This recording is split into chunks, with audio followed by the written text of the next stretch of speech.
Are you ready? Are you ready? Are you ready?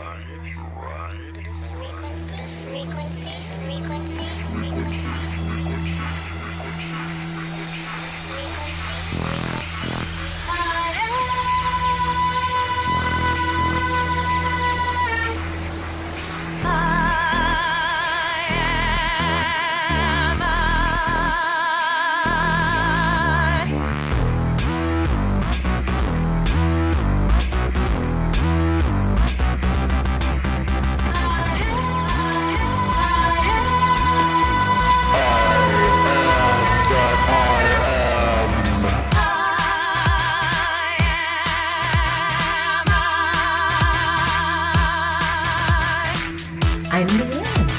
I'm the end. I'm the end. Are you ready to ride the Are you ready to ride the frequency? To ride the frequency? To ride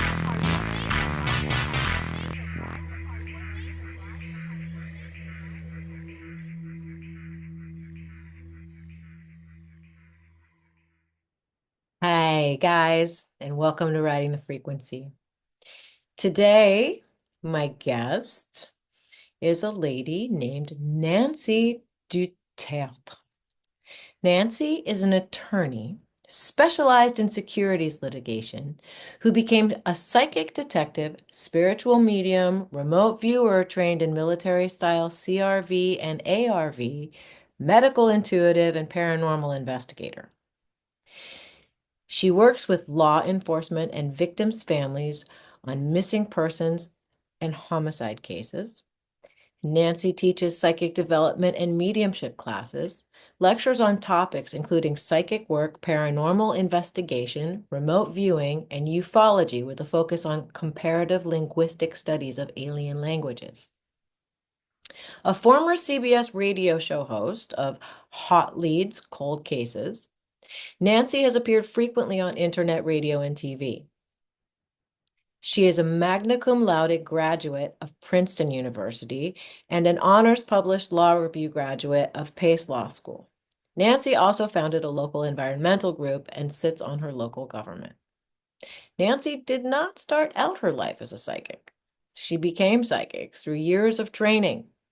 She's a firm believer that psychic ability is a natural human trait that most of us lose in a kind of mental trade-off as we develop our cognitive, linguistic, and intellectual abilities. Consequently, as Nancy demonstrates in her book, Psychic Intuition, psychic ability can be relearned by all of us. It's a trainable skill.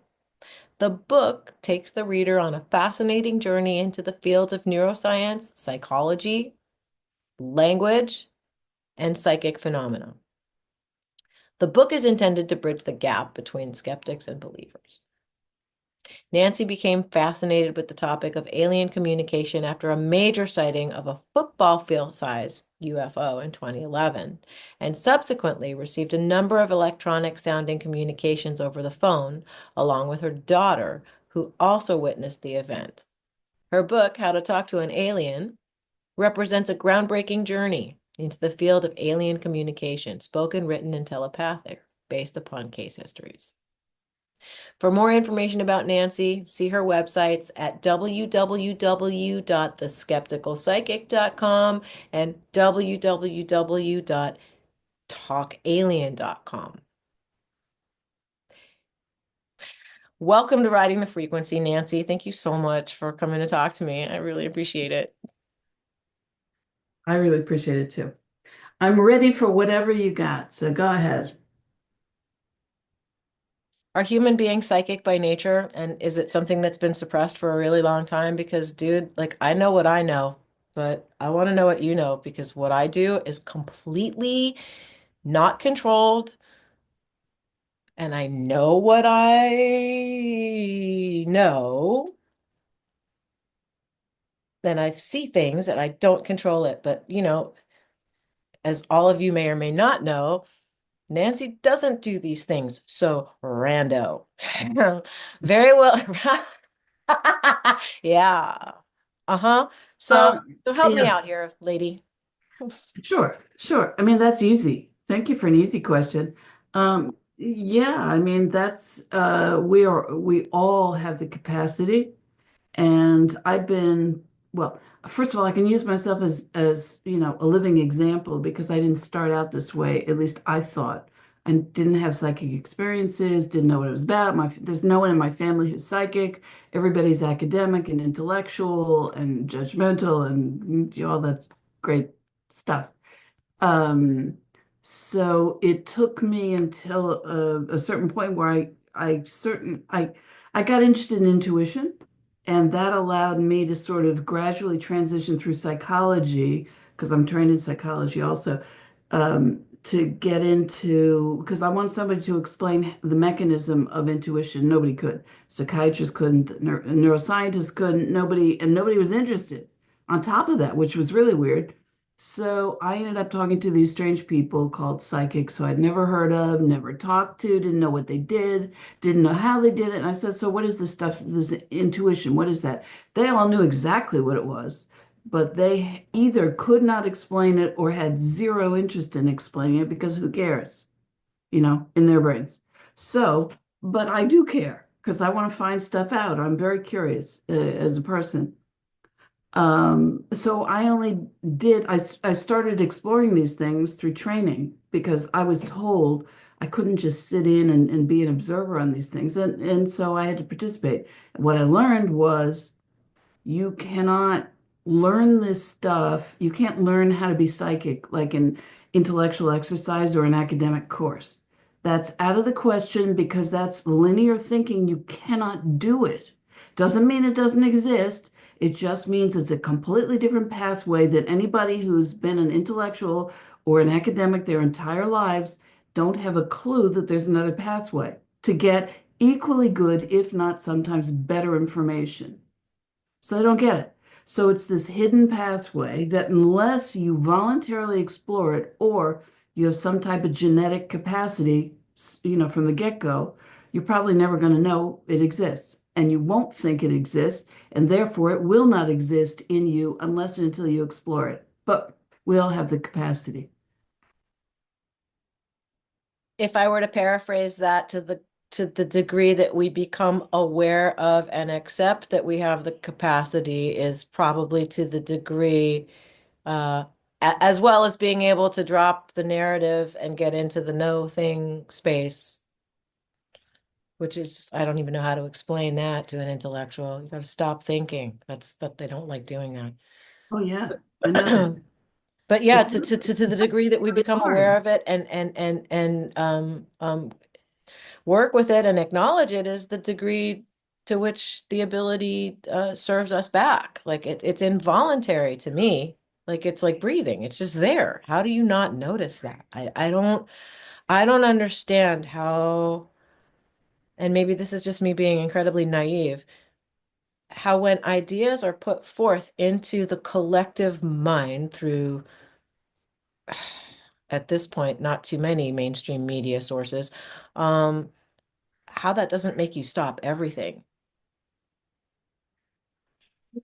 How do you mean stop everything? What do you mean? Just stop the 9 to 5, stop the droning and go, wait a minute, consciousness, psychic, it's real, I can do it. How many times have I thought of somebody and the phone rings? All the mainstream accepted coincidences. It's the vocabulary needs to change. It's not coincidental. You know? No, I do know. I actually have done some presentations on synchronicities, which, as Jung described, were meaningful and acausal coincidences. So it's a matter of language. But the thing is, if you are a gifted psychic person, I think what's happening with you is that you're paying attention to simultaneity. Okay. And you're watching different things that are happening at the same time, and you're making connections. Sometimes they're meaningful, sometimes they don't seem to be meaningful, but later they will turn out to be meaningful. But you're making connections, whereas most people, as I started out saying, academics, intellectuals, they're linear thinkers and they're working with linear time.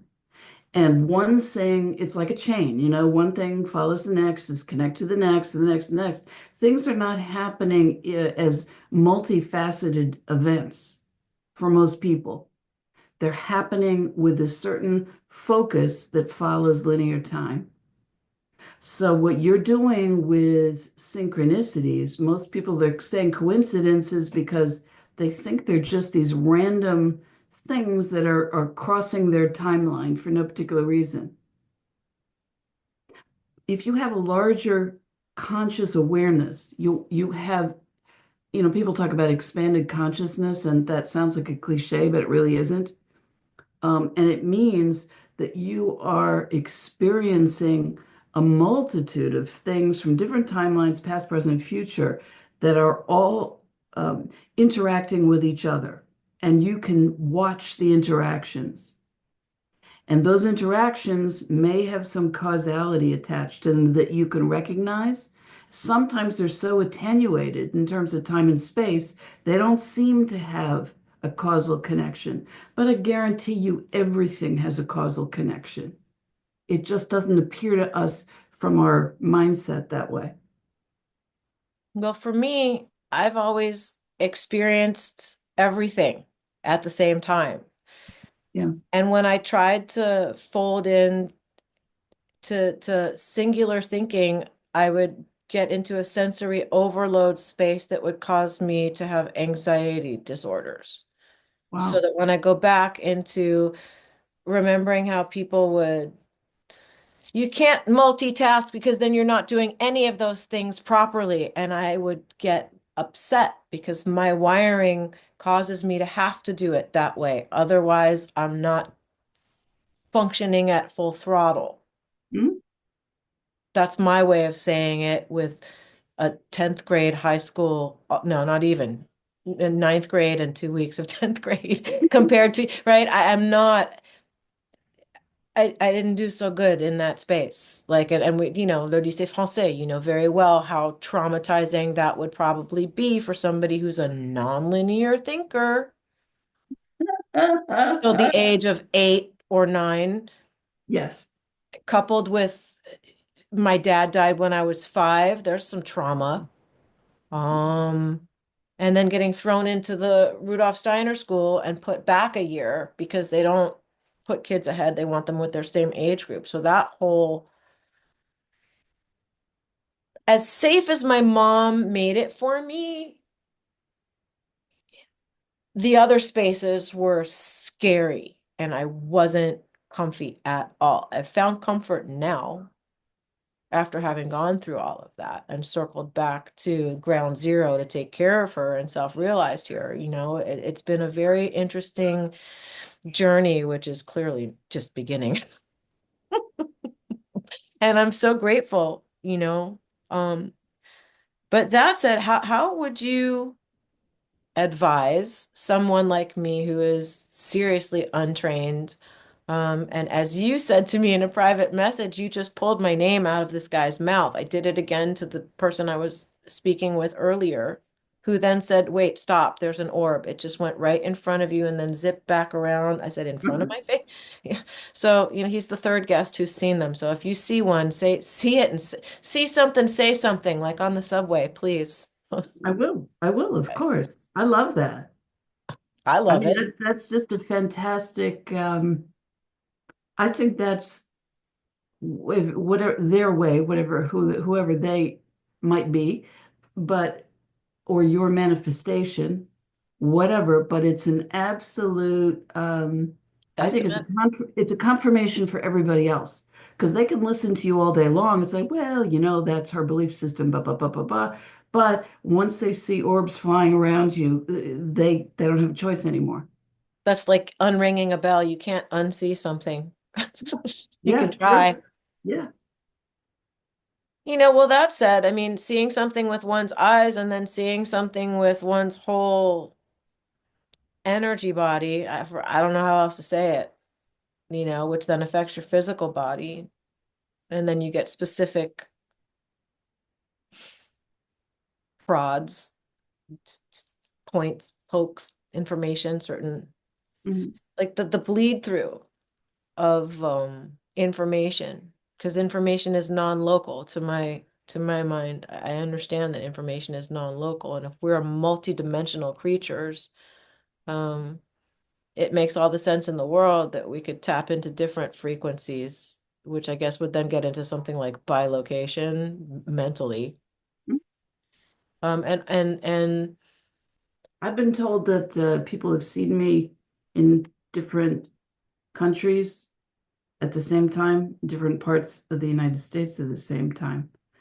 Now, I have zero experience or recollection or anything like that, but that's what they tell me, and with witnesses too, which is very strange.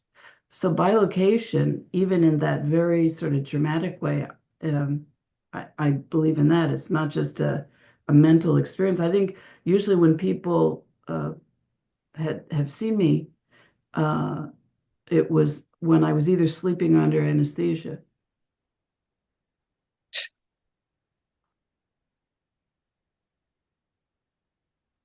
the guest to whom I was just speaking has twice now recounted when he was having very strange dreams and seeing his ex-wife picking up pennies and then, you know, her counting pennies from somewhere to try to pay a bill, and she said it. I think she even felt his presence there because she turned around to look and there was nothing there. But in his dream time, which is almost the same as anesthesia, not really, but it's a form of not being in your physical body, which is in stasis while you're off whatever you're doing. Um, yeah. No? Did I say something silly? No, no, no. You've never said anything silly Not ever. yet. No, Give me no, time. not yet. Okay.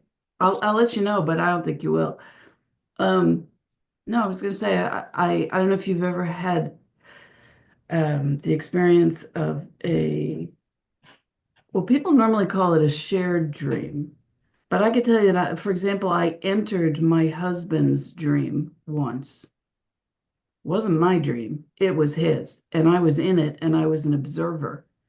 And at one point, he looked over. It was very strange. His whole face sort of morphed, but he looked turned. There was a woman in front of him. Um, and he turned because somehow he felt my presence and he turned and he looked directly at me. We're both looking at each other. And then he slowly turned his head back and then proceeded back into his dream. And the next morning, um, and he never remembers his dreams ever. And they're always in black and white. Mine are in color, and I remember most of my dreams. And I'm a lucid dreamer. And the next morning, he said, I know. I said to him, "Oh, I had this strange dream." And he goes, "Oh, I had the strangest dream." I said, "Oh, okay. Well, tell me yours." He starts to tell me this dream that I watched. Um, and it was with this other woman. She had long black hair. And he said, "Yeah, this was I was in this dream with this Chinese woman." I said, "No, she wasn't Chinese. She was Malaysian." He said, "Well, yeah, she was Malaysian." And yeah, she had like black hair. I said, "Yeah, it was very, very long black hair." He said, "Yeah. Oh, wait a minute. How do you know that?" And I said, uh, "Because I was there." He said, "No, no, nobody was there." He said, "It was just," he said, "No, there was a blonde woman there." I said, "Uh-huh. What does this look like?" Kind of looked like you, honey. Yeah. So and we had woken up from what was interesting, a phone call that the the the ringing woke both of us up simultaneously. So the dream ended at exactly the same point. So it's interesting. I mean, you can, even when you're allegedly, not conscious, or, and anesthesia, sleeping, whatever, you can be traveling. Okay. That, the out of body experiences and all the hemisync and the Monroe Institute. And I mean, there are places to which the public can go to try this stuff out and things that you can buy and try at home, but I'll tell you in the 70s that I probably crossed paths with Bob as a child because Brett Morrison was my mom's friend doing the radio show, The Shadow. And Bob Monroe was the executive producer, and Brett was always over here Oh, when they were in New interesting. York. Hmm. So Hmm. there's something like I feel like connected to that kind of thing now, like I'm curious, but then every time I think back to my childhood, I see that there are little breadcrumbs of stuff that make me feel like I've like once you've always known, or do you hear that a lot? You've always known something's weird about you, and you've always had a little something like um are people who from childhood, most psychics, are they aware from childhood? And is it something they remember later? Like in your case, you didn't think you were this or that, but is there anything back in your childhood that would have indicated that you have memory of which you have memory? There are only two events ever. No, I wasn't psychic for sure. Definitely not. Definitely not. I mean, I had no, let me put it this way. I didn't have any experiences. I didn't even, it was not, it just wasn't. Mhm. So nobody says to me, oh, have you always been like this? Because no, I haven't. I'm only what I do. I'm just a trained person. That's all. And because I'm just a trained person, I know that anybody can do this. This is not genetics with me. Well, that's sure a testament to it must be real because if I didn't have the talent and can be taught to tap into something, then I guess this becomes a size basal ganglia size, Matt. I want to open a store called Bagel Ganglia and do psychic experiments while we eat bagels on Sundays. I'm ready. Good idea.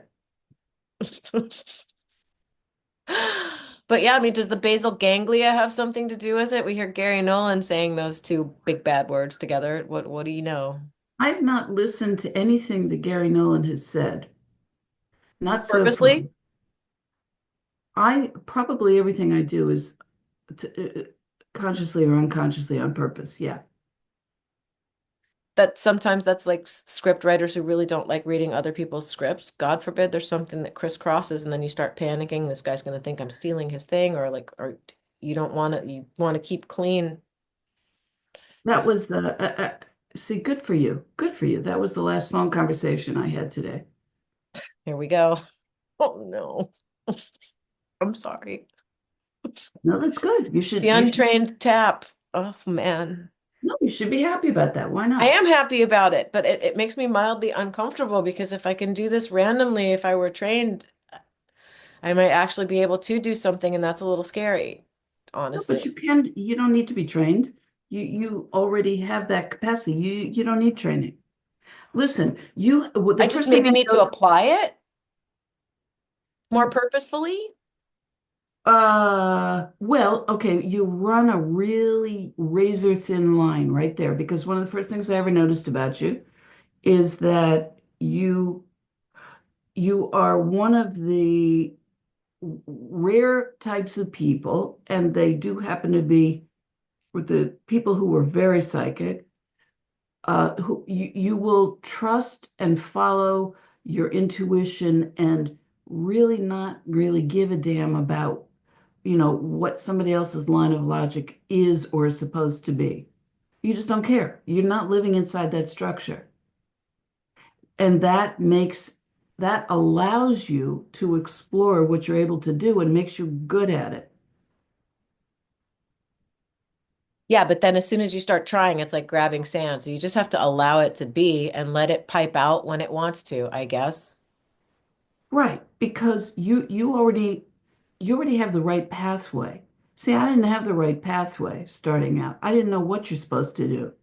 I had to learn from other people what they were doing, and then by trial and error for a long time, I had to figure out, oh, okay, if I push too hard on a thought, I'll destroy the psychic aspect of it. If I give it, give myself permission to be ridiculous, foolish, stupid, shameful. I mean, you name it, every icky thing that nobody ever wants to be, okay? Because the we live in a society, we're surrounded by other people who have judgments. And I come from a very judgmental family. Um, if you allow yourself to be enclosed that way, you will not access your psychic abilities.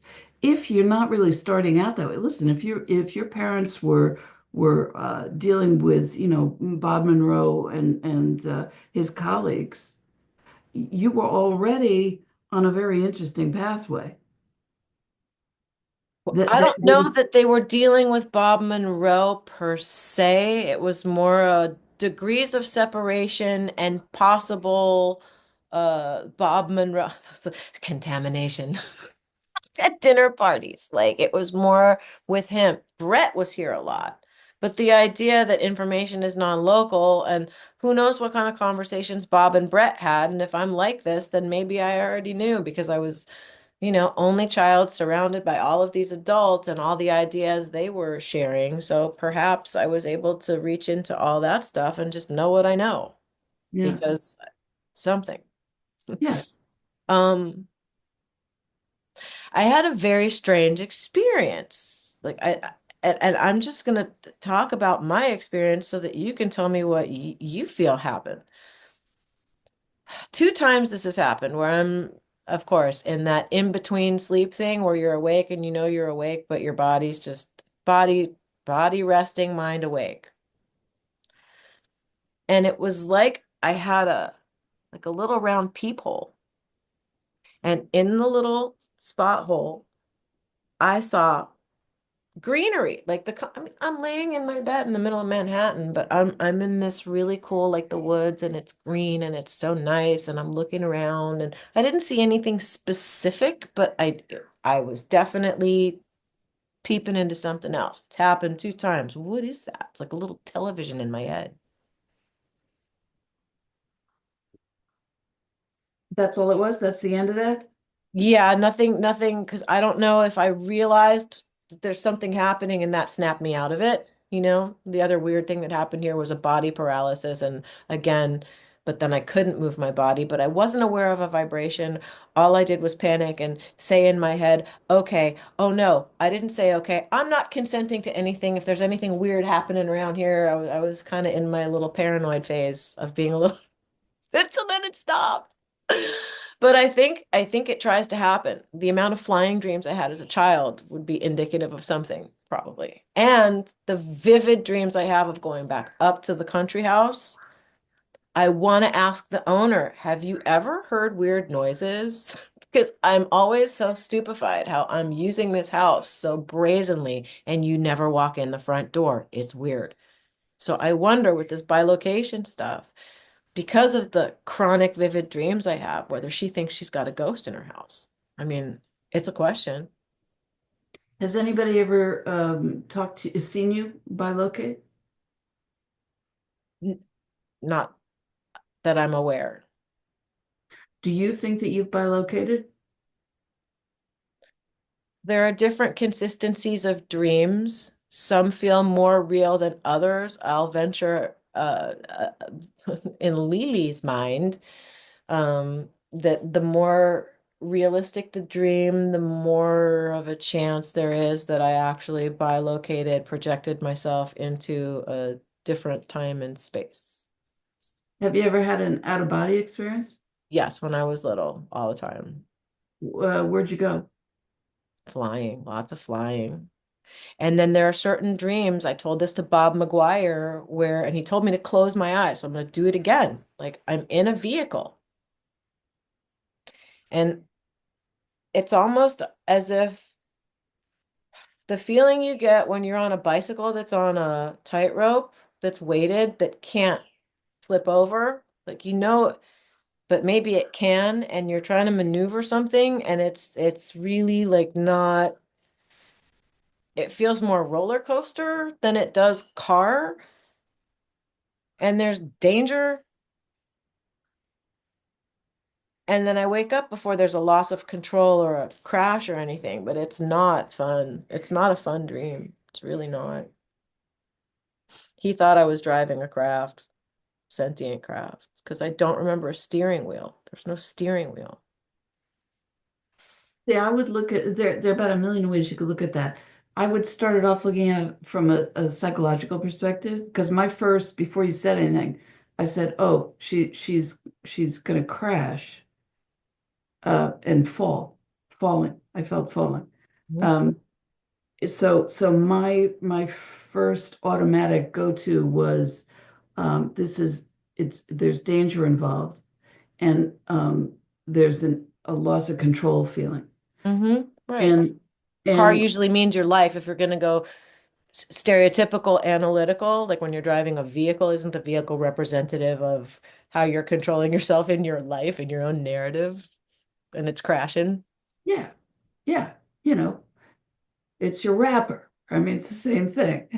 So, Your but wrapper's unraveling, lady. but no, I would say the lack of a steering wheel to me says lack of control. Hmm. You're feeling there's like a certain like expected safety zone, so it's kind of stable, sort of like a car, but then you have no ability to maneuver it. Listen, I do believe that you, of probably all people, would know how to maneuver.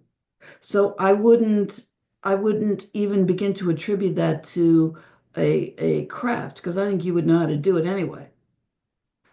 I think that this has to do with a certain whatever it was, some anxiety that you were working through. Probably navigating 3D.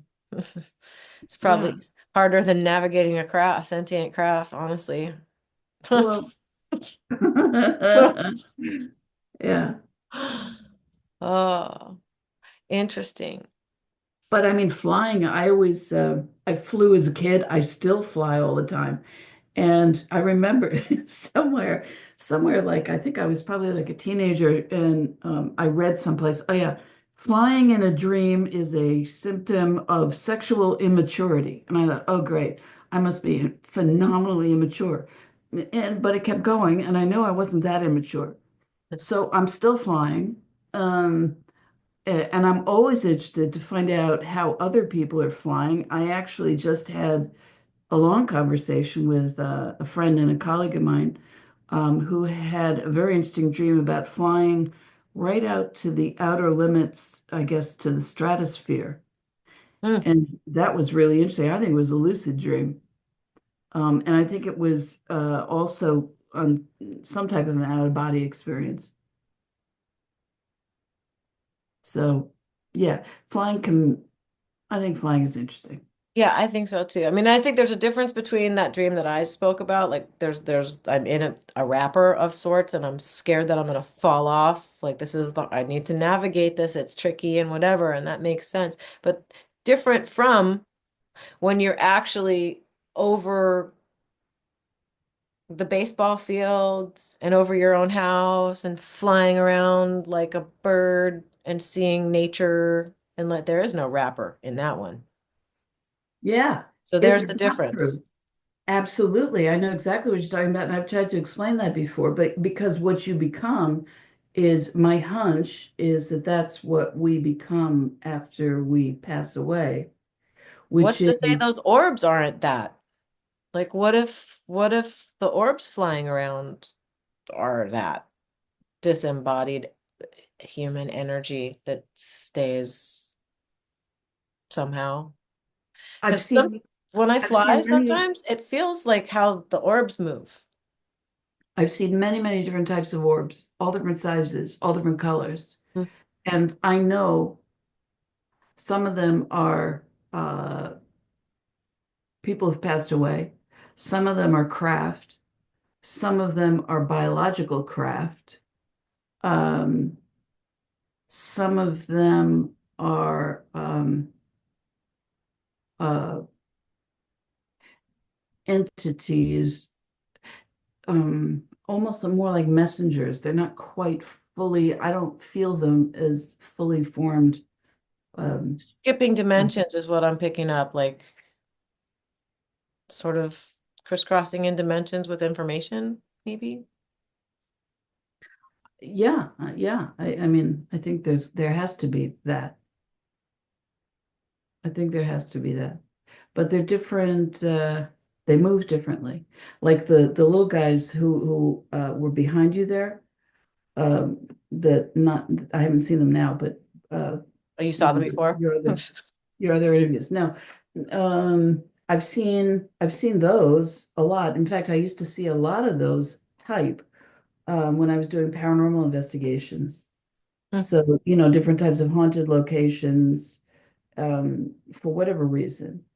And, you're always careful. You have to like be, you rule out dusty locations, you rule out moisture locations, you rule out, reflections and stuff like that. And they seem to have an interactive quality, but they're little and they dart around really fast.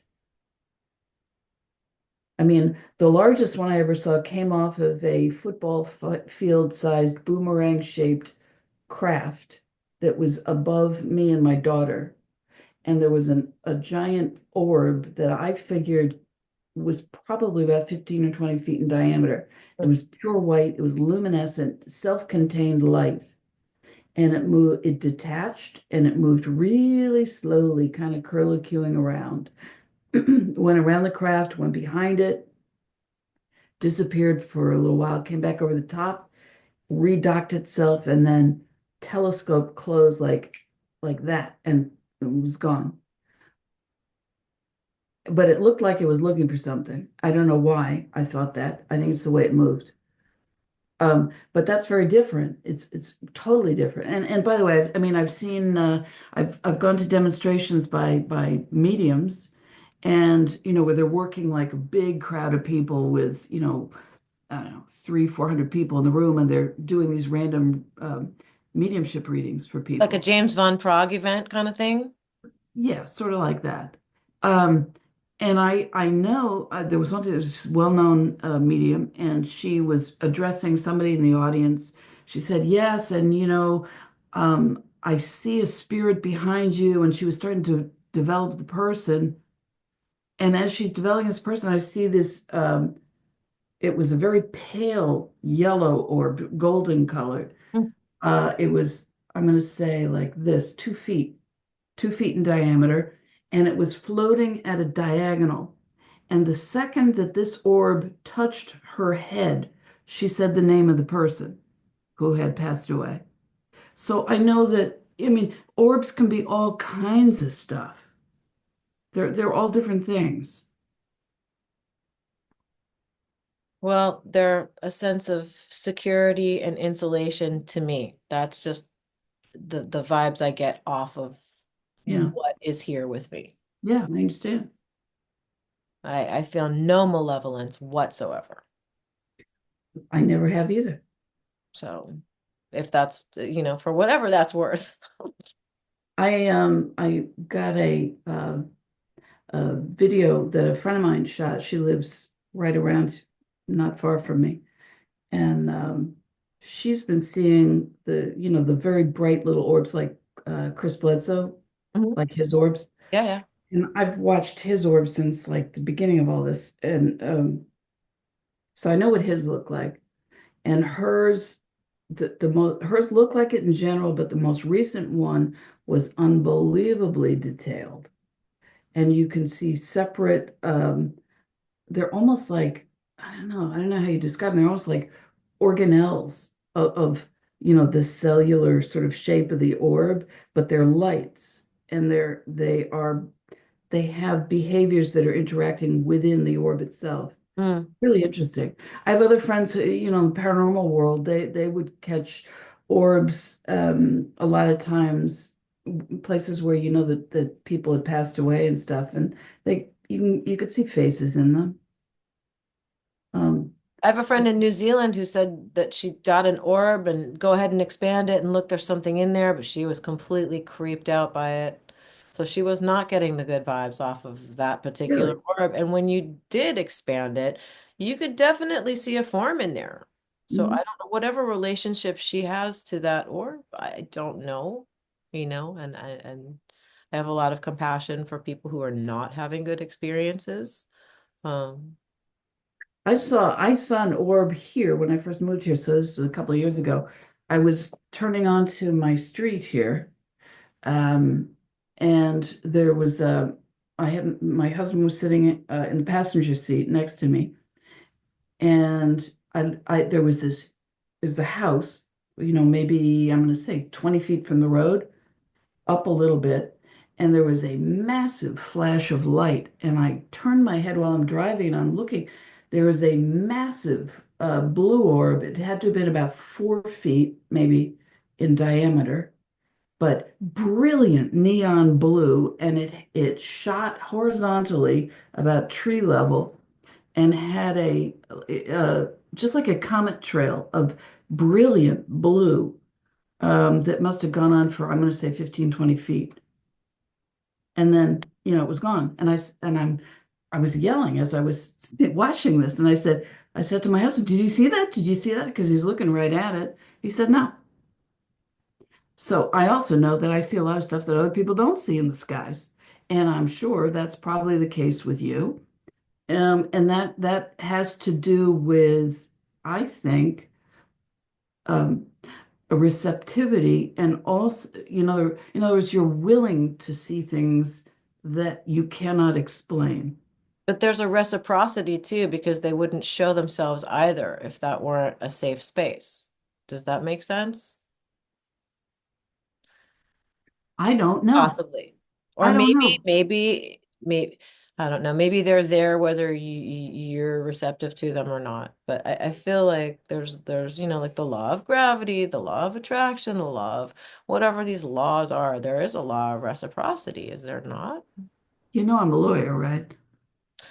Dun dun dun. Nancy du Tertre, Esquire. The Uh-oh. law of reciprocity. Yes, you Oui. must reciprocate. The law of I mean, uh, everything's transactional, I guess, is what I was going. And why would this not also be somehow transactional energetically? well, yeah, Smiling at listen. someone and giving them eye contact is a transaction. Listen, you might, just by your wonderful essence of being in your New York apartment over there, you might just be filling the room with these wonderful, photons that are nutritious and delightful and fun, attracting these wonderful, more non-physical-ish entities That look like they're coming in. playing, like they Yeah, really they look do. like yeah, I know that. I know. I mean, they're fun. There's nothing spooky about them. No, they're fun. But this is the whole thing and for whatever reason, there are many, the conditioning of the majority, I feel still, is when somebody who likes to have fun comes around and asks questions and says hi and they're just friendly, and then you get the look. Yes. I mean, I've gotten the look my whole life, and it, Hmm. it compassion for the lack of ability to give oneself permission to come out and play. Like, where does that get beaten out of us? At le lycée français? No. I'm kidding. I have to tell you a funny story. It's slightly off topic, but it's probably okay. So I told you both my kids went to the Lycée Français of New York, Mhm. and they went to the old, the On 72nd beautiful Street. Yeah. 72nd Street Yeah. over by Fifth Avenue. Yep. And my daughter, who is somewhat of a free spirit, and when you talk about looking through a keyhole as if you're looking almost at a movie, well, she's described that as herself as a kid. But for her, she was looking at things that were craft and ETs. Whole other story. At any rate, so she has a different type of a mentality. And but she would daydream a lot, in school apparently. She also had ADD. Sa Okay. tête est dans les nuages. She's so smart, but her head's in the clouds. Let me guess. I still have my report cards. They all say that. Ah oui, exactement. Même chose Ça pour va elle. pas. Okay, wait. Ça Okay, ne marche pas dans cette société. yeah. So they were saying, well, we don't know. Maybe do we need to like keep her back a grade, but we're not sure because, she's so smart, but she's not applying herself, all that stuff. And uh, she'd done a run through of some tests, which were done normally for kids going into college, and she was only, I don't know, 8 or something, uh, to see what the issues were. And while she had a certain problem organizing stuff, if she were given unlimited time, her thinking, what they call the thinking ability, its category, was higher than 99.9% of all the kids taking this test, including all the, seniors in high school. So it's not like she was stupid. There was something else going on. She just has a different track. And Or different wiring is another way. well, her different wiring, exactly.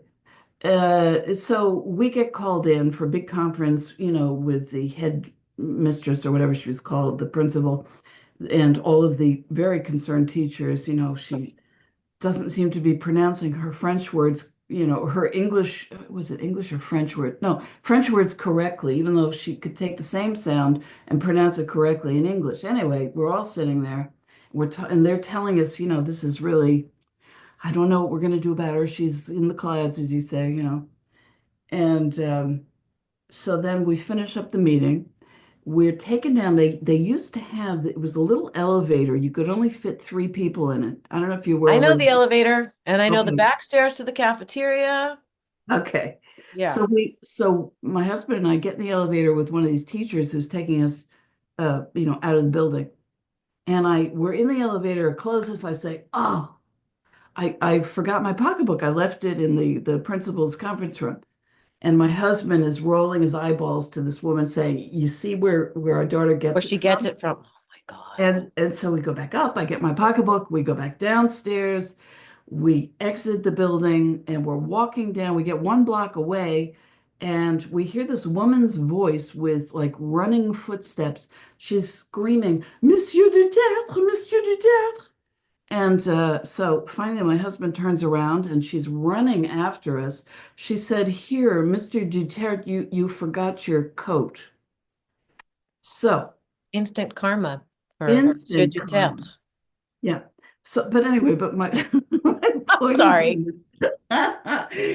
is, you have to think that there is a different way of thinking about stuff. It does not make you stupid. It just makes you slightly less effective in a linear world.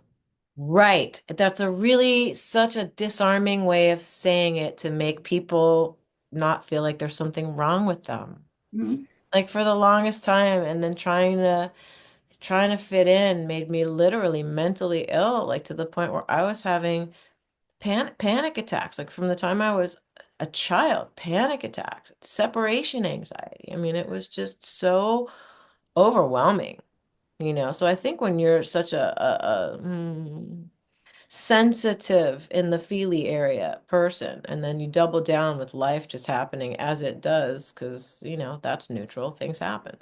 Some things are tragic, some things aren't. And it just, it's a very, it's a very interesting unfolding. It That's is. all I'm giving it. One of the things I've recently been published in a peer-reviewed scientific journal, and Thank God. second article is about to come out in that. So, because I hang out with and have for over a decade with these different groups of scientists, and I figured my role, because I assume I have a role here, which is to uh, give my knowledge, which I've acquired over a long period of time through a lot of training, through a lot of back and forth feedback testing, experimentation with abilities, um, to explain to them what can be done and my ideas about maybe why it can be done. Now, there's some people who support me. I got a lot of pushback, a lot. And for absolutely no good reason other than, nope, I don't want to believe you. Nope, that can't possibly exist. Really? you don't want to find out what? Nope, I don't. So No, because it makes them uncomfortable, and their egos will get bruised if they were wrong and they've spent a lifetime being wrong. People don't want to be wrong or feel stupid, especially in the academic science. Like, oh my God, look at how Graham Hancock has upset all the archaeologists who want the story to be the way they told it. It's crazy. Like, at what point this brings me to why aren't we being taught to identify with our awareness aspect instead of our ego aspect, and instead of our egos running us as a society and a collective, maybe we should learn how to bend our ego to the higher mind somehow. Like, I wish that we would have an existentialist identification crisis that forces that somehow. I know that's a little I try not to it's a little ask radical. anybody Sorry. to change their ego concepts, because ego concepts, I've learned from my own family, if you try to discuss their egos, they will view that as a threat of instant annihilation. So I, It's existential. That's why I use the word existential. Like right. it threatens the very core of how we relate to self. Yeah. And I totally interrupted you now. Sorry. No, that's okay. That's okay.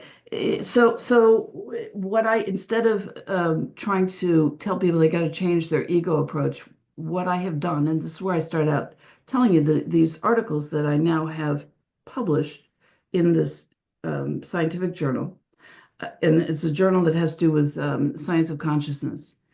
And those are the types of scientists I've been hanging around with for a long time. Um, what I'm proposing is that there are three different ways of thinking and three different types of people who use a pair of each one of those thinking styles. And what the theory is that your thinking style will dramatically affect whether you can access consciousness in a larger degree or not.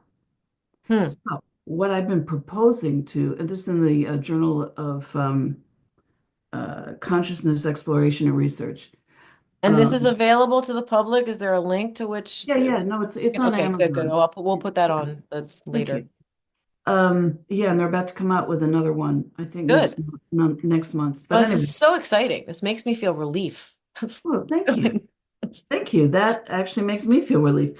So what I proposed in my uh, my attempt not to attack anybody's egos, because that gets you nowhere. I know that. Right. It's like the I vocabulary you choose is important too. Same, especially this, because I get a little, What I've learned in life is that if you really want people to hear you, you have got to learn how to speak their language. value language. I had a friend tell me that you've got to learn other people's value language or they're never going to hear you. My Right. mom used to say you cannot fight terrorism until you understand their psychology and understand how to communicate because you understand their psychology. You can't apply your military psychology at a whole collective that doesn't think like that and think that you're going to do anything but turn into a terrorist yourself. So there's paper in her hard drive. I have it here. She wrote these Wow. things. Like this is in the 80s, Yeah. I 90s. I mean, I agree with that. Totally. Okay, so the Anyway, so concept is, my okay, God. okay, all you scientists, if you want to limit your thinking styles to to a literal cognitive literal style, um, you're not going to be able to access certain types of valid information. If you adjust it slightly, if you can adjust and throw in uh, what I call cognitive comparative, which allows you to use metaphors to explain stuff you don't understand, that gets you into a slightly different category, okay? But what I do believe is that most of these scientists are actually highly literal and have a high sensory experiential capacity that they refuse to use. It won't, yeah, because accessing it scares them. It threatens the linear aspect somehow, maybe. It just doesn't go with the linear aspect. They don't go together. I mean, it's like oil and water.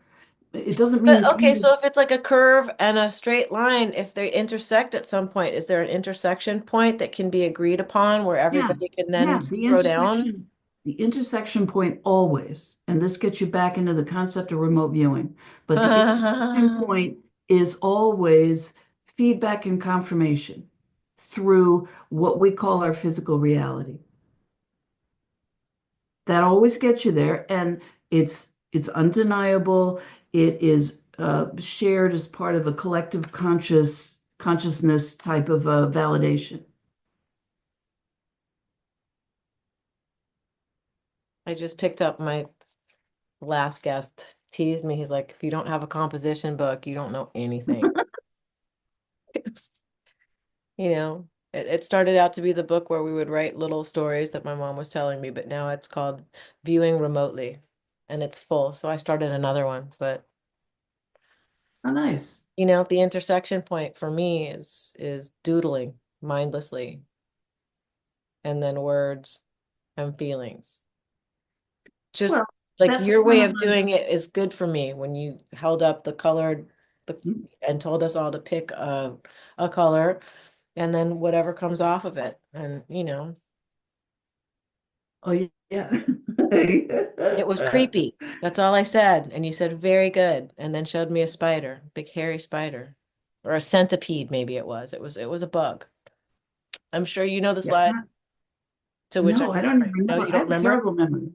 I have a terrible memory for a Yeah, lot of okay. things. Well, I don't remember what I said 5 minutes ago, so I guess that's good.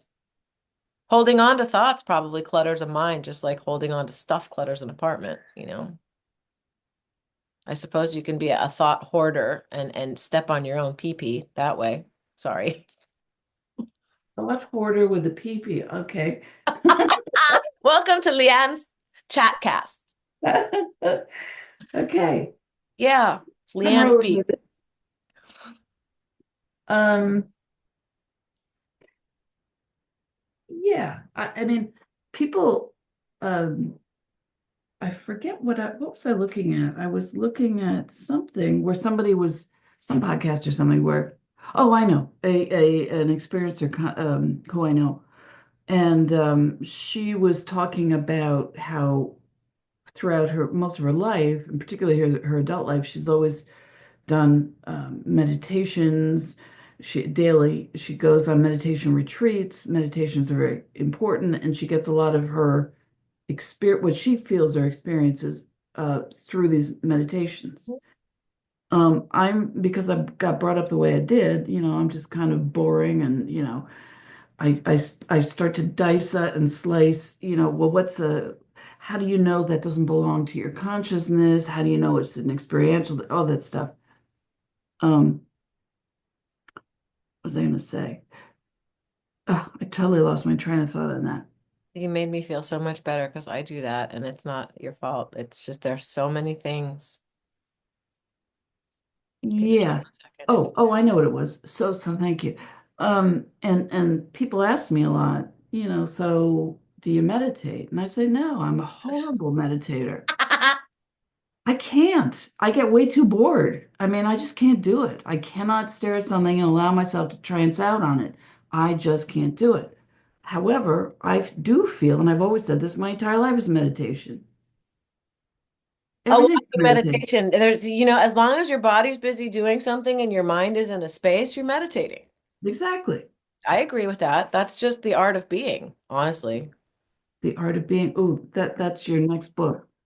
I have never written a book, but I think that, were you the one that asked me if I wrote a book? If I've written any books? Somebody nope, asked me that. not me. Can't remember who it was. Oh well, doesn't matter. Um, well, so okay. You've had lots of employers, I guess, when it comes to specific to remote viewing. Yeah, like a handful, different for different reasons. No, no, No? no, Or no. do you I'm how when you're asked or tasked, I guess, to look at stuff, is it out of your own personal curiosity? How did you develop your remote viewing technique? Because it's slightly different from Yeah, others. it is different. Actually, it just occurred to me like within the past few weeks, I think I'm going to write a book about it too. And because I'm doing it several different ways. I'm rolling on several different kind of pathways right now. One of them so my particular style of remote viewing is called TSP for targeted sensory perception. And the reason why I created it was because I was, trained in all the traditional styles, CRV, ARV, ERV, all of that stuff. And I don't do well with this. I know why they were set up the way they were set up because my mentor was Ingo Swann. And so I understood, right from the horse's mouth, why certain things would be done. And I could understand, I could figure out the rest of it. And the whole idea is to get you not to think. Because Mhm. once you stop thinking, which is really helpful, contrary to, you know, academic opinion, um, once you stop thinking, you can access all kinds of what turns out to be really good information. It just doesn't look like good information from the get-go. But you can find out that it's good information by getting subsequent feedback to it. But I couldn't stand the it was getting really pedantic. Okay, now we're going to make an ideogram. Oh, okay, now divide it up into segments. Okay, now each segment, divide that up into categories of three. Now under It each makes something category, fun, not fun. That's all I'm hearing. well, well, I don't care. Listen, I'm willing to. I have enough discipline. I'm willing to put up with stuff. So even if they're not fun, that's fine. But boredom, I cannot do. All right. And I just can't. So I was like this, like a racehorse and getting stuck in the starting gate all the time. And once you're revving up and revving up and revving up inside the gate, finally you say, that's it, I'm done, I'm burnt out. And then the gate opens and no, I got nothing. So what I wanted to do was develop a system that would allow me and everyone else to go galloping, right out the starting gate, but documenting like crazy. So that you can fact check it later. You can tally up your hits and misses. You can do your scoring. You can do your judging, and get your feedback and all that stuff. Um, which is the whole point of remote viewing versus, oh, I'm just a clairvoyant, which people forget about a lot. There are a lot of psychics out there saying, "Oh yeah, today I remote viewed, XYZ." Well, no, they didn't remote view it because remote viewing is a very specific procedural thing that you're doing when you're being clairvoyant. I feel like a lot of YouTubers are saying that for the purpose of feeling smart, like they can say remote viewing or something, and then it goes back to that it's self-serving for ego to feel smart, like, and that's not why we're doing it, and that it kind of interferes with the organic nature of it a little bit. So, um, I I mean, I you know I've heard people go like, well, I remote viewed a planet and then I saw this happening and that happening, and then the being came to me and told me, and I'm just going, wait, what? uh-huh. Well, that And listen, I'm not taking away the experience, but don't put it in remote viewing context because that's not what you're doing, maybe. you're not doing that. And on top of that, there are a lot of you know remote viewers who they think it's because it's the cool thing to do now, which is to remote view stuff that you can't get feedback on. But you sound really impressive, and people think, oh, since somebody remote viewed it, it must be true. No, it doesn't work that way. Well, that goes back to what I kept saying to Rick Doty about we're a very gullible species and we want a savior to come fix it and don't want to do the work ourselves. Like that's also engineered somehow into our collective behavioral makeup. And that's mildly disturbing. So, without telling people that they're without breaking people's ego and making them crazy, there's got to be a way to shift something gently, like with the vocabulary we choose. And I Well, also about mm, gosh, it was a long time ago, maybe 20, 25 years ago. I interviewed, she was a well-known psychic affiliated with the Edgar Cayce Institute. By the way, I'm born on Edgar Cayce's birthday, which is coming up. congratulations. I like that. Thank you. And she said to me, it was first, and I didn't know what psychics were. I mean, she was this, exotic creature to me. She was amazing. She had these sort of glittery eyes, and there's certain psychics generally have certain looks in their eyes that I can recognize now, but I didn't know what it was. And so I was asking her all these questions about, being psychic and what does it entail, and what do you do? And she was helping the blind see. They see. They couldn't, okay. Hmm. And she was getting great results with it. And so I talked to her about this, about remote viewing, and she said, I think that remote viewing, because it's run by men and primarily military men, that it will it will give prestige to the field of being psychic. And she was totally right. And that's what it's done. And that's why now everybody likes to say, oh, well, I remote viewed something. Oh, no, they didn't remote view it. That's not what remote viewing is. But because if they say it, it sounds like it's something that it's been proven, it's true, and it's acceptable. Because the military developed it, it's okay to say it because they acknowledged it. Maybe the government acknowledged it, so I can say it. Like, okay. Right.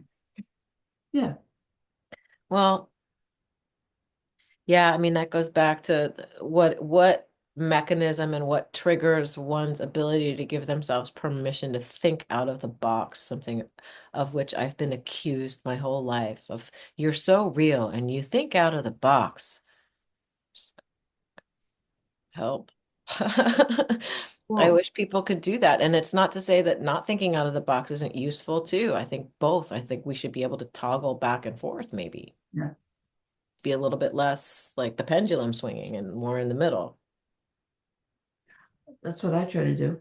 I mean, but I mean, thinking out of the box, first of all, that's not one that's everything that you could define intelligence by. That's creativity, curiosity, persistence. I mean, a whole bunch of things. Okay, so You've if just they're telling described an you, only child, Nancy. no, but seriously, if you're thinking out of the box is a jail for thoughts. You're telling me, man, it's Yeah, not a fun place. It's not fun. This is probably what causes the interaction with the concept of anxiety and depression, is being put in thought jail when organically we're not supposed to function like that. 440 frequencies, what it does to water and how much water we're made of, and then 432 frequencies that affect water not at all. What's that about? Why'd they change that? Why do they want to keep us jacked up? What's that about? Like, what? Something's going on there. That's not cool. there are a lot of things going on.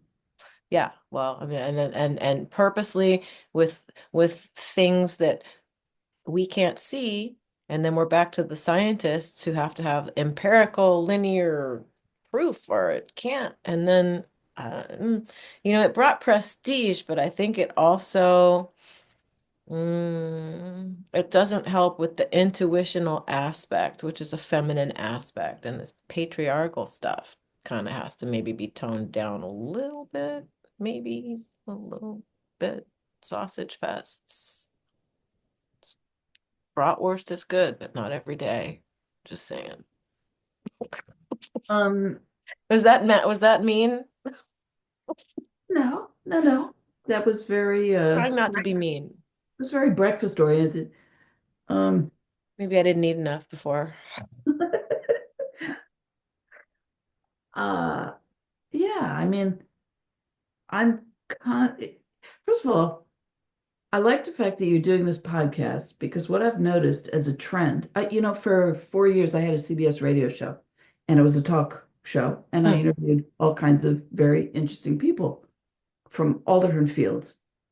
And those were and I had before that when in the early days of podcasting where it took me a half a year to figure out the technology of how to like sign on, switch off. I mean, it was extremely complicated, at least for me.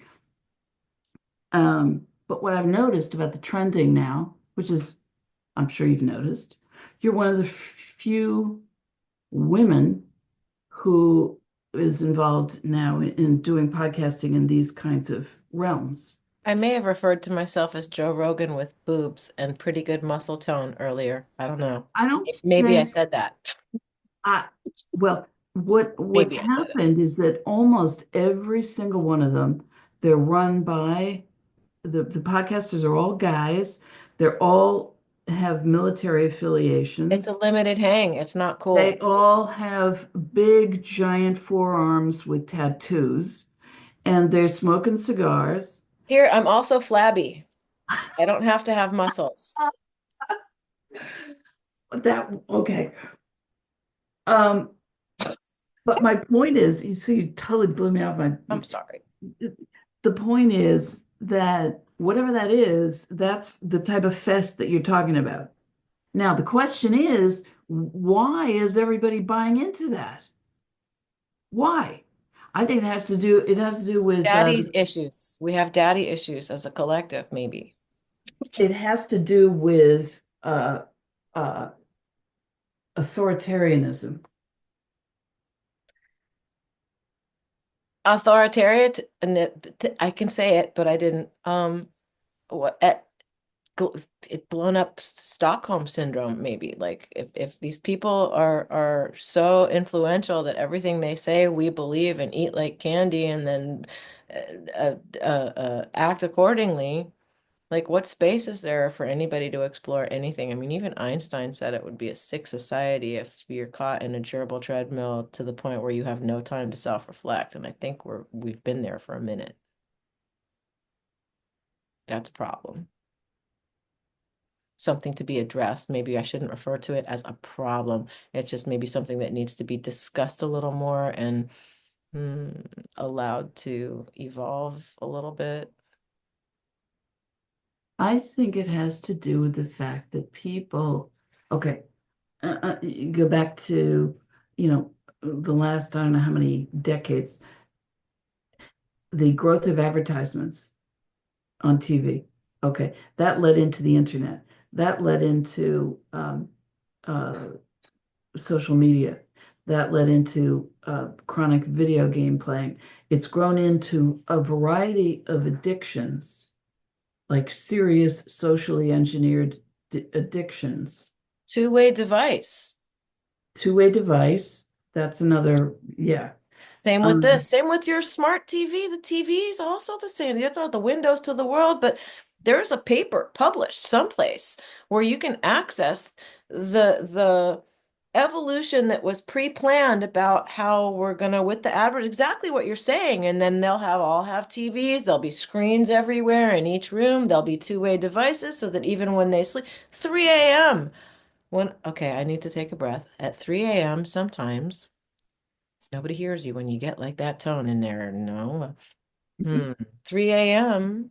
and I've got my nanny cam going to document orbs, and I'm looking at this thing and I'm seeing it flash. Beep, beep, beep 3 times. So it's sending information while we're sleeping somewhere. And this whole 5G thing, there's more not organic vibrations going through. It's a purposeful, see, I'm even squirming in my skin as I talk about it. It makes us squirm. You know, people who don't know how to go out into nature where there's no electricity, like there's a certain hum that's perpetual. And until you unplug literally everything, and even in a city, you can do it in your apartment, but the hum from outside will still come in. Like it's a harmful. It's a harmful place for people who are sensitive. That's all I'm saying, man. This is a weird time. Yeah, it's a very strange time. It's because everybody's gotten uh hooked, addicted to Addicted, various things. Yeah. addicted. And I was just talking about this earlier that I don't have an addictive personality, and I never did. I never got hooked on anything because I just don't. Um, and I'm more like my father that way. My mother has more of an addictive personality, and my brother also. Um, but what I've discovered is that there's this game that I can play on my iPhone called Two Dots, and I'm close to about game 1000 now. And you have to keep playing over and over and over and over and over. And because I have this, I got to find out, I got to do it, I got to do, you know, and it's working with that psychology. The same way, trying to find out the number of likes you have on your Facebook page or, whatever We're people are addicted to doing. a game because you just want to get to that next level, that next level, that next level, that next level. The That's what house could feeds burn it. down. The house could burn down. You don't care. Get that next level. And all the little reminders that you get from everything now, oh, you didn't do this. It's like shaming. And so we now live in a shame and blame society where we're all beating up on each other. But we're also doing it to ourselves in our own head. Like Sure. whatever we're beating up on each other out loud, you can guarantee yourself that what's going on between the ears is far more aggressive, far more abusive self-talk. The self-talk that goes on in the 60 to 70,000 thoughts that we have per day. I mean, that, Are a you lot talking of about, thoughts. are you talking about men or women? Yeah, good question. You Sorry. know, probably mostly. I don't know. I don't know. I think, as funny as that is, it all depends on um, how much of an advertising victim you are. Maybe it's associated. How much you buy into what you're being told, as opposed to saying, "Yeah, that doesn't sound right. I'm not doing that." There's another aspect to this, and that is that we now live in a world with, I mean, hundreds of thousands, millions of voices. There's no narrative anymore. Okay. What there are now is there polarities of narratives. And a lack of discernment capability. There's No, that part of the equation. right. Which, I would like not to blame on people. I mean, I No. would like to say, the lack of discernment is that you're getting fed information by people who don't know, who have big opinions. Okay. Oh, and big personalities, and we're back to big, I'm sorry, but egos, like leading ego first and wanting to be right and wanting to be heard so much that they'll say anything. And as people are listening and they're right on you know, it's a little overwhelming. And we have so much information coming at us because of these devices, all the platforms, all the sources, YouTube, Rumble, Brighteon, uh, you know, it's not just ABC, CBS, and NBC anymore. Now, if you get me on the topic of AI or Uh-oh. or AGI, then we're getting to very, territory that again, I've been Quantum computers, that's a couple words right there. sure, very much so. And the people that I'm talking to in the field of consciousness are also involved in those fields. So what they're doing is they're, in many ways, looking to harvest, in a sense, what they can get information about human consciousness so they can Hack it. rebuild it and incorporate it and then hack it. Yeah, sure. That's the scary thing, you know? It's like I should stop talking and let you talk. Go ahead. No, go ahead. Scary thing. I've always said, and for a couple years, I've been telling my family, the World Wide Web and the internet, it's like a clone of consciousness and the mind. I said that, and then I said, if people can accept Wi-Fi, what is wrong with psychic ability? What is wrong with everybody? They'll accept the man-made version, but they won't accept the organic version. And because the man-made version seems to be more tangible, that's the be all and end all. And the more then the addiction part that you said, it's just we're just getting sucked, literally, I feel like sucked into a black hole that, and by the time you're in there, it's too late. You go, oh, no. And now what? This big, huge push for AI is a little disconcerting. Personally, I like to write my own songs. I like to draw with pencils. I don't throw it into Photoshop as much as that is a skill. Digital creators, and digital art. I like to make my own. Prefer to hold a book. Me too. And and this is maybe dangerous to say, like, I'm not going to say it. But what's the messenger being sent in when three other initials follow that? The messenger to what? What is wrong with our molecular structure that there needs to be a messenger inserted? Oh, That who's what? That's a little, yeah, maybe it's the vocabulary. I don't know. I mean, I've seen how certain mm, elements respond to sound frequency, right? Very clearly, and if enough of whatever element of that is put into an object, and then the sound frequency is shined at that object or aimed at, then whatever's inside that object is going to start responding inside the wrapper. yeah, let's just pick a number, maybe five or something like that. Um, yeah. I, we I know what I'm saying, and I think you can hear exactly what I'm saying without threatening anybody, but I think I'm being pretty loud and clear for people who are on the same wavelength. Like, what is so to going speak. on here? Yeah. I didn't do that. I'm not going to do that. Um, yeah, I mean, I've heard all of the It could be wrong. I'm not a doctor. I'm not a scientist, but I've seen videos. But I think, like, from 2001 and 2003, not from my AI app from before, the you before know, I times.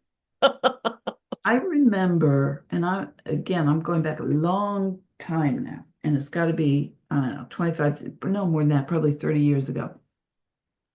And I remember some guy who was in the middle of nowhere in the United States, and he didn't sound like a real educated kind of guy, and he was doing his own sort of little video thing, and he was talking about how our government had developed, or it wasn't clear about which aspect of government, it had developed some type of a nanoparticle that had been dumped into water systems and reservoirs for the purpose of controlling the population.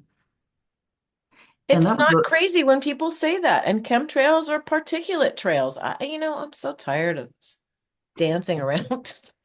I don't, it is the strangest thing in the world to me that they're somewhat taboo topics. Look, if you can put aluminum oxide in the clouds in the Laotian and Vietnamese wars to disperse crowds, and that's in the late 60s and 70s, and it's 50 years later, you don't think they've developed that and that they've continued using remote viewing, P3s. And when Stephen Greer starts saying things like, we want you to stop shooting us down and stealing our tech and locking up our people, could you not? Maybe? Could you stop that? Please. Hmm. Mhm. Like at what point are we forced to sit down because we can't figure out how to not be that guy?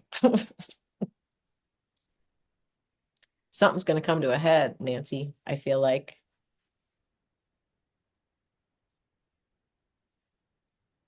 I Hadron colliders, ripping tears in the fabric, letting things in and out. Stargates are actual real things. They count on us leaving it to the screen and going, oh, ha, ha, ha. It's not ha, ha, ha. What do you mean leaving it to the screen? Hollywood screens, TV, Oh. science fiction movies to put ideas in everybody's heads. I mean, they use it not so subtly, I think. Well, no, of course. I mean, it's there as, you Emergency. if you go back to probably like the 11th century in England, maybe a little earlier, they had these things called morality plays because they didn't have TV. So they would put on these plays, with human characters. And of course, usually women were excluded, so it would be men playing women, that kind of thing. But they would teach the population of the poor peasants and whoever was able to watch these wonderful, spectacular shows, they would teach them how to behave. The beginning of social engineering is what I'm hearing coming out of your mouth. Yeah, yeah. So, and if you figure, I mean, since the time I was born, the global population has tripled. Um, you know, Too many, if you just feel the voices of the internet, it's too many screaming voices and it's too much misinformation. It's actually also too much information in many ways. A lot of it It is almost feels like static that nobody, it's too many noises that it just turns into one big coming out. correct. It's like another Correct. frequency, And not healthy. if you're looking to either control that, then you would look for ways to control the populations through any type of nefarious way that you could think of. Okay. You would control them. Fastest ways to control what they're thinking, which will cause them to behave a certain way and to keep them jacked up and scared so that they always look into you for some answer and guidance. That would help. They don't need to look to you for an answer or guidance. I mean, all they have to do is put some type of a chip in you, or these days, a nanoparticle, I or had a dream anything. about getting a chip, but like if nanoparticles in the particle, whatever, then we're all they're just doing it to all of us Yeah. daily. Right. And what that will do is we will become part of the Internet of Things. It's not the Internet will belong to us, we will belong to the Internet. And the Internet will control thoughts and opinions and will straighten out, one narrative for everybody to follow and make it easy. And we will live in this sort of quasi hive mind type of society. I think that's where we're going. Sounds And like the Borg from Star Trek franchise coming to assimilate us all. yeah. You know, I've But always said when every time you say, "Hey Siri," and you ask her to do this, and hey, whatever his name is, and then Alexa, like all these people that you ask, these fake people you ask to do this and do that, it's not for your convenience, although it is, helping you be lazy and not have to do whatever, but it's aggregating and harvesting human behavior and sending it right back to a hub. I've always thought that too. People looked at me like I was nuts. people are kind of slow, and which is why you can get away with stuff like that because people are slow and because people don't want to believe it. And more importantly, you're giving them a benefit. You're giving them something in one hand and taking away two things with the other hand. That's They what don't you see do. that though. They just think that how much easier their life is when you can, have Amazon Fresh downstairs and your doorman telling you your food's getting warm. Could you come please get it? And I'm just going to text him right now and ask him if he wouldn't mind sending it up the elevator. And is it okay if we take a 5-minute break so that You're being absolutely serious. Yeah, sure, I sure. am actually being serious.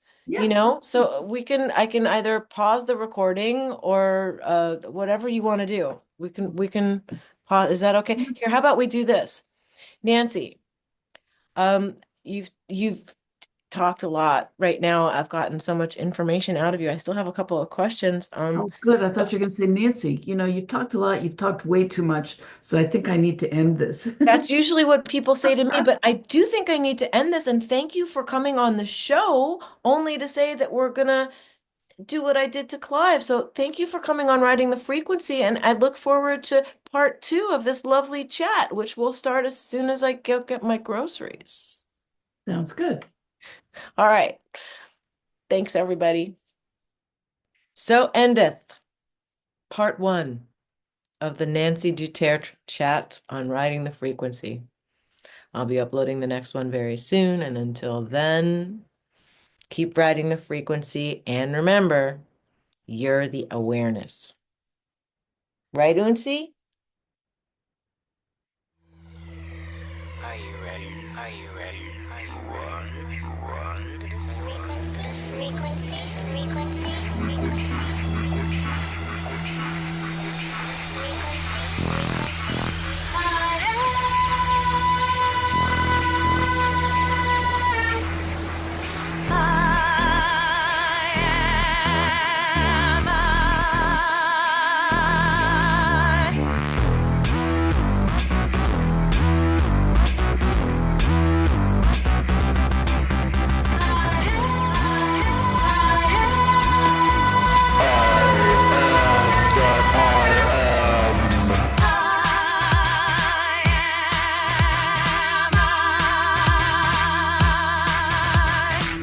I'm the am.